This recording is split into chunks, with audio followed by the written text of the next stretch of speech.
சண்டமகம் சகலவாத்தியம் ஓம் சர்வஸ்யாபி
சபரம் அதற்கன் நயனத்ரயவர் நாகது பூரிதமான பகுதா கலித கலித கலித சந்திரன் கன்னிமணி ஜோனலி பூஜிதவர்க்க அனதன சல்லல தேவகபால ஹர சிவசுத கணபதிரபய ஹர சிவசுத கணபதிரபய ஹர சிவசுத கணபதிரபயம் தகதகிட தகதகிட தத்தகிட தத்தகிட தத்தகிட தத்த தத்து திருவ தத்த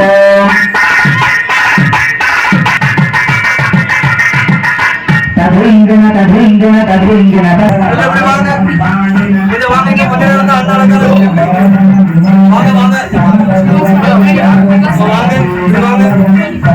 தான் அண்ணா அலங்காரம் வாங்க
சிவாய நம்ம பாருங்கள் நண்பர்களே, கடந்த 200 ஆண்டுகளாக எந்த ஒரு பூஜை புனஸ்காரமும் இல்லாமல் இருந்த இந்த கோவில் இப்போது ஒரு 5 வருடமாக சிவனடியார்களால் பூஜை செய்யப்பட்டு மிக வெகு விமர்சையாக நடைபெற்று வருது. இதை பார்க்குற சுற்று வட்டார கிராம மக்கள் அன்பர்கள் அனைவரும் இந்த கோயில் மறுபடியும் பழைய நிலைக்கு பூரணமைக்க உதவிக்கரம் நீட்டணும் என்று தாழ்மையோடு கேட்டுக்கொள்கிறோம் நண்பர்களே. நன்றி, வணக்கம்.